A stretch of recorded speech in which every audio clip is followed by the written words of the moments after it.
അപ്പം ആ സിനിമയിലെ ഒരു സീൻ എന്ന് പറയുന്നത് ഇന്നസെൻ്റ് ഈ ഒരു സാഹിത്യകാരന്, ഒരു എഴുത്തുകാരന് ചോറ് കൊടുക്കുന്നൊരു രംഗമാണ്. അത് നിങ്ങളെല്ലാവരും സിനിമയിൽ കണ്ടിട്ടുണ്ടായിരിക്കും.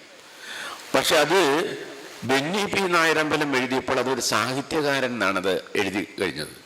അപ്പം അദ്ദേഹത്തിൻ്റെ തിരക്കഥയെക്കുറിച്ച് ആ ഭാഗം അദ്ദേഹം വായിച്ചിട്ട് എന്നെ വിളിച്ച് ചോദിക്കുകയുണ്ടായി, ഇങ്ങനൊരു തിരക്കഥയിൽ ഞാൻ ഒരു സാഹിത്യകാരന് ചോറ് വിളമ്പി അദ്ദേഹം അത് വേണ്ടെന്ന് പറഞ്ഞ് കുറ്റം പറഞ്ഞു വരുമ്പോൾ അദ്ദേഹത്തിൻ്റെ തലയിൽ ചോറ് കമഴ്ത്തുന്നത് ഒരു സാഹിത്യകാരനെ കുറിച്ചാവുമ്പോൾ എന്തെങ്കിലും പ്രശ്നമുണ്ടാകുമോ എന്ന് ബെന്നി ചോദിക്കുകയുണ്ടായി.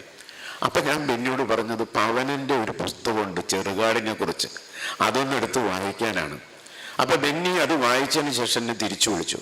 അതിലെന്താണെന്ന് വെച്ചാൽ ദേശാമാനിയിൽ ജോലി ചെയ്യുന്ന കാലത്ത് ചെറുകാട് ദേശാമാനിയിൽ വന്നിട്ട് അവിടെ ക്യാൻറ്റീനിൽ ഭക്ഷണശാലയിൽ ഭക്ഷണം കഴിക്കാനിരുന്നപ്പോൾ അദ്ദേഹം ഈ ചോറിലെ കല്ലും അതുപോലെ തന്നെ സാമ്പാറിലെ ഉപ്പിൻ്റെ അംശം കൂടിയതുമൊക്കെ നിരന്തരമായിട്ട് ഇങ്ങനെ കുറ്റപ്പെടുത്തിക്കൊണ്ട് അദ്ദേഹം ഇങ്ങനെ പറഞ്ഞുകൊണ്ടിരുന്നു. അദ്ദേഹം നല്ല ഭക്ഷണപ്രിയനായിട്ടുള്ള ഒരാളാണ് ചെറുകാട്.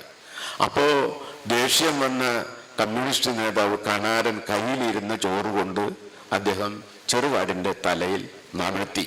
ഇതുണ്ടായത് രാഷ്ട്രീയ സംഭവമാണ്. അത് കഴിഞ്ഞപ്പോഴാണ് ഈ ക്ഷിപ്രകോപിയായിട്ടുള്ള കണാരന് ഈ സംഭവം ഓർമ്മ വന്നത്. ഉടനെ തന്നെ കണാരൻ ചെറുകാടിൻ്റെ മുമ്പിൽ സാഷ്ടാംഗ പ്രണാമം ചെയ്ത് മാപ്പ് പറഞ്ഞു. അതിന് സാക്ഷി പവനനാണ്. അപ്പം പവനൻ ചെറുകാടിനെ കുറിച്ച് എഴുതിയിട്ടുള്ള ആ രംഗം അതിലെഴുതിയിട്ടുണ്ടായിരുന്നു.